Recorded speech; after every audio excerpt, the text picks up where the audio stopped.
యోగం చేసే వాళ్ళకైనా, ధ్యానం చేసే వాళ్ళకైనా, చదువుకునే వాళ్ళకైనా, ఎటువంటి వారికైనా అనుకూలమైన సమయం. అట్లాంటి ఒక రోజులో ఆ యొక్క 2 గంటలకి అంతటి ప్రశాంతమైనటువంటి వాతావరణం ఉంటే సంవత్సరం మొత్తంలో ఒక నెల రోజులు ఎంత సుదినము అని మనం చెప్పుకోవచ్చు.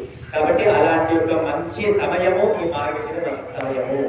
మరి ఈ సమయంలో ఏం చేయాలి, ఏం చేస్తే బాగుంటుంది అంటే భగవద్ ఆరాధన.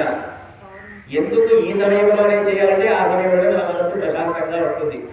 ఉదయం 6 దాటితే హారన్ల చప్పుళ్ళు, బైకుల చప్పుళ్ళు, స్కూల్ హడావిళ్ళు, జాబులు, ఉద్యోగాలు, వంట దంట, ఎన్నో హడావిళ్ళు. అవును కదండి.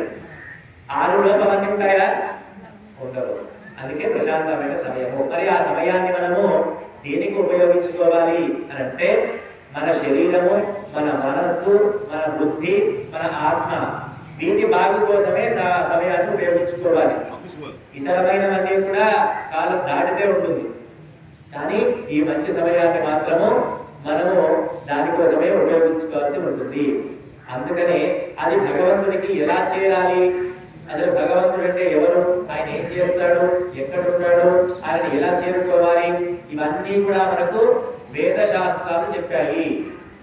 అది చదవడం మన వల్ల కాదు, చదివిన అర్థం కాదు, అర్థమైన మన మనస్సుకు ఎక్కదు, ఎక్కినా దాన్ని ఆచరించడము అంత అనుకూలమైన కాలం కూడా ఇప్పుడు కాదు.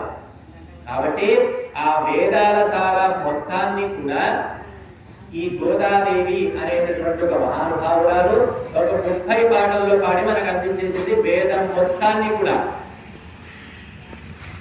అంత వేదాన్ని కూడా ఈ 30 పాటల్లో ఎలా అందించింది అంటే ఒక్కొక్క పాటలో ఒక్కొక్క వరుసలో కూడా అర్థాన్ని మనం తెలుసుకుంటే అర్థమవుతుంది. సూక్ష్మంగా తెలుసుకుంటాం. ఒక అందమైన ఘట్టము తెలుపావై 30 పాటలు కూడా. ఏమిటవి అంటే గోదా అనే గోపిక శ్రీకృష్ణుడు చేరుకోవడమే 30 పాటలు.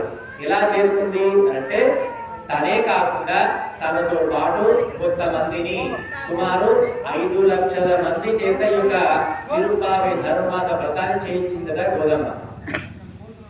ఆ 5 లక్షల మందిని కూడా వెంట పెట్టుకొని బృందావనంలో ఉన్నటువంటి యొక్క శ్రీకృష్ణ పరమాత్మ దగ్గరికి ఒక్కొక్కరిని పిలుచుకుంటూ లేపుకుంటూ వెళ్ళి శ్రీకృష్ణుడి దగ్గరికి వెళ్ళి ఆయనతో మాట్లాడి ఆయనను కలిసి ఆయనే కావాలి, మాకు ఇతరమైన కోరికలు ఏమీ కూడా అవసరం లేదు. సహజంగా ఇప్పుడు ఊళ్ళలో వచ్చే వాళ్ళకి ఏమిటండి, దేవుడా నాకు ఆరోగ్యం కావాలి, దేవుడా నాకు ఉద్యోగం కావాలి, దేవుడా నాకు వివాహం కావాలి, దేవుడా నాకు సంతానం, ఇలాంటి వాటి కోసం వస్తారు. కానీ గోదామ్మవారు చేసిన ఆ గోపికలు అందరూ కూడా కలిసి చేసింది ఏమిటి, మాకు ఇతరమైన వస్తువులు ఏమీ అవసరం లేదు, కేవలము నీ ఒక్కటి ఉంటే చాలు, అంతే కదండి. అన్నీ ఉన్న ఆయన ఉంటే ఇంకా 1, 2 మనం అడుగుతామా? 1,00,000 రూపాయల్లో 10,000 ఉంటాయి, 20,000 ఉంటాయి, 50,000